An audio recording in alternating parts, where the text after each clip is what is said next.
Et Fadela Amara, elle a dit, mais vous comprenez, quand on habite dans des cités où les escaliers sentent mauvais, où les carreaux sont cassés, où les boîtes à lettres sont déglinguées, où l'ascenseur, etc.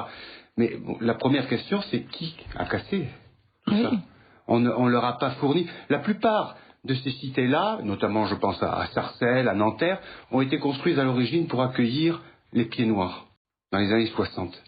Et je me souviens, j'y allais, parce que j'avais de nombreux camarades qui étaient là-bas, je me souviens en 62, 63, 64, 65, et ces bars n'étaient pas, c'est vrai, des endroits très riants, mais c'était des endroits très propres. Et il y avait beaucoup de familles pauvres, pieds noirs, qui étaient contentes d'avoir l'eau courante, d'avoir l'eau chaude, d'avoir un chauffage, d'avoir un chez-soi propre. Et ça s'est dégradé, pourquoi? Est-ce qu'il n'y a pas une spécificité d'une certaine catégorie de gens qui ne tiennent pas les choses comme elles doivent l'être?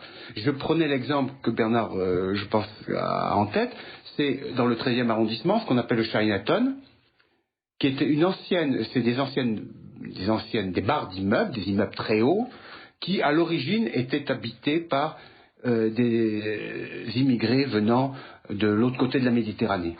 Et au fil des années, ce sont des Vietnamiens et des Chinois qui sont venus et qui ont repris un petit peu, qui ont poussé petit à petit ces gens qui étaient là, qui les ont repoussés un peu plus loin et qui ont repris ces barres d'immeubles. J'y vais très souvent parce que j'ai une grande affection pour les Vietnamiens et pour la cuisine chinoise. Eh bien, ces immeubles sont impeccables.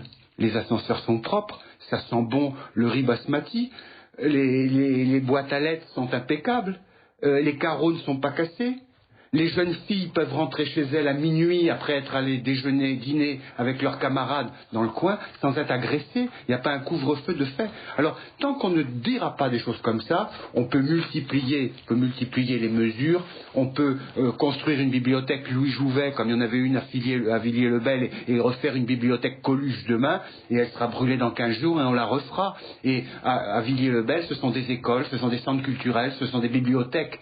Alors, on ne peut pas, dans le même temps, dire vous comprenez, ils vivent dans des conditions déplorables, et quand ces conditions sont normales, et ces cités-là bénéficient par rapport à d'autres cités de conditions exceptionnelles d'équipement, on